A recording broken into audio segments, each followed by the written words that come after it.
எனக்கு மிகவும் பிரியமான நண்பு சகோதர சகோதரிகளே, எங்கள் ஒவ்வொருவரையும் பார்ப்பது அதிக மகிழ்ச்சி அடைகிறேன். மாறாத கர்த்தர் இந்த நாள் முழுதும் உங்களை ஆச்சரியமாய் சுகமாய் பத்திரமாய் நடத்துவாராக. கர்த்தர் நாளை ஆசீர்வதிக்கும்படிக்கு நமக்கு கொடுத்திருக்கிற உன்னதமான வாக்குத்தத்தம் என்ன என்று பார்ப்போம்.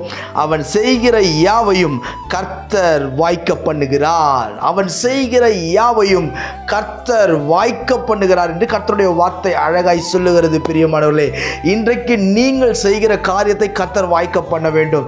நீங்கள் செய்கிற வேலையை கர்த்தர் வாய்க்க பண்ண வேண்டும். நீங்கள் செய்கிற பிஸ்னஸை கர்த்தர் வாய்க்க பண்ண வேண்டும். நீங்கள் செய்கிற ஊழியத்தை அவர் வாய்க்க பண்ண வேண்டும். இன்னைக்கு சிலர் சொல்லுவாங்க பாருங்க, எவ்வளோ அழகாக சொல்லுவாங்க தெரியுமா?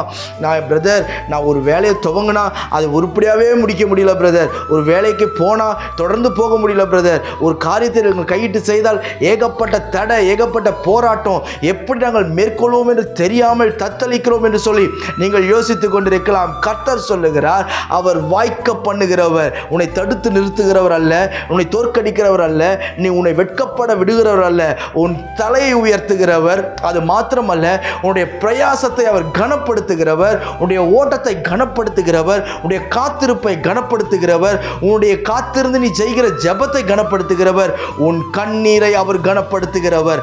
நிச்சயம் சொல்லுகிறேன், இவ்வளவு காரியத்தையும் கனப்படுத்துகிறவர் எப்படி ஐயா உனக்கு வாய்க்க பண்ணாமல் போவார்? எப்படி உன்னை தோற்க வைப்பார்? எப்படி உன்னை தத்தளிக்க வைப்பார்? பிரியமானவர்களே, நீ செய்கிற எல்லா காரியத்தையும் அவர் வாய்க்க பண்ண அவர் போதுமானவராய் இருக்கிறார். நீங்கள் செய்கிற எல்லா காரியத்திலும் அவருடைய கரமுனை வாய்க்க பண்ணும். நீ செய்கிற எல்லா காரியத்திலும் அவர் ஜெயத்தை கொடுப்பார்.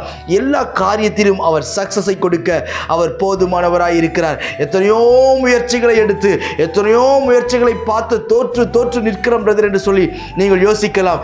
கடந்த காலத்தில் ஏற்பட்ட எந்த தோற்று போன அனுபவத்தையும் உங்கள் மைண்டில் வைக்காமல் எடுத்து போட்டுட்டு கர்த்தர் மேலே உங்கள் பாரத்தை வச்சுட்டு ஒரு வார்த்தை சொல்லுங்கள், உண்மையை நான் நம்புகிறேன், உம்முடைய வார்த்தையை நான் நம்புகிறேன், உண்மை நான் சார்ந்து கொள்கிறேன், எனக்கு ஜெயத்தை தாரும் என்று சொல்லுங்கள்.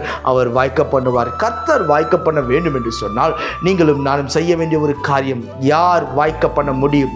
அதே வசனத்தில் மேலே இருக்கிற வார்த்தை சொல்லுகிறது, கர்த்தர் அவனோடே இருக்கிறார் என்று சொல்லி. கர்த்தர் அவனோடே இருக்கிறார். கர்த்தர் யோசேப்போடே இருக்கிறார் என்று கண்டு, கர்த்தர் தாவீதோடே இருக்கிறார் என்று கண்டு, கர்த்தர் தானியேலோடே இருக்கிறார் என்று கண்டு, கர்த்தர் சாத்ராக் மேஷாக் ஆபேத்நேகோடே இருக்கிறார் என்று கண்டு, கர்த்தர் இந்த வசனத்தை கேட்கிற உங்களோட கூட இருக்கிறார் என்று எல்லாரும் கண்டு உங்களுடைய காரியங்களை எல்லாவற்றையும் அவர் வாய்க்க பண்ணுவார். கர்த்தர் உங்களோடு கூட இருக்க வேண்டும்.